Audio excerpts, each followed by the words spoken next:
Well, while prices for everything continue to climb across Texas, food banks say more families are struggling to afford basic groceries. Even as that need grows, SNAP participation is actually declining.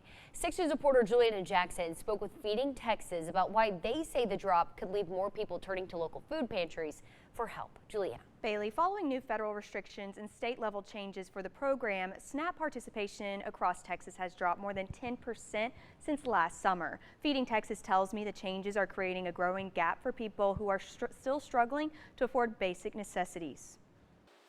On the ground, our food banks are seeing record need due to, rising cost of living, really high food prices.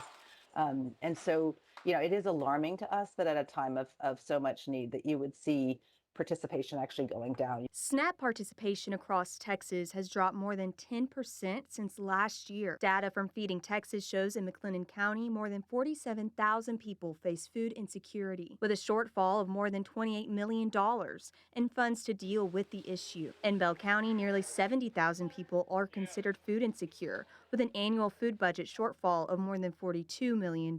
Look further at the data. What you'll see is the decline isn't evenly distributed. It shows really clear demographic patterns that point to policy-driven impacts rather than fewer people needing SNAP. Feeding Texas says the decline doesn't mean fewer people need help. Expanded work requirements may be making it harder for eligible Texans to stay enrolled, even if they're trying to do everything they can. The nonprofit says when families lose SNAP benefits, the pressure shifts to local pantries. About every meal that we put on the table, SNAP puts 9 meals on the table. So when someone loses access to SNAP, and they still need food assistance. Now, groups like Feeding Texas are asking people to step in to help at a time many people need it the most. And it's going to be really important for people to let their elected officials know that this program is just critically important, not just for preventing hunger and supporting families during hard times, but it's a critical economic driver as well.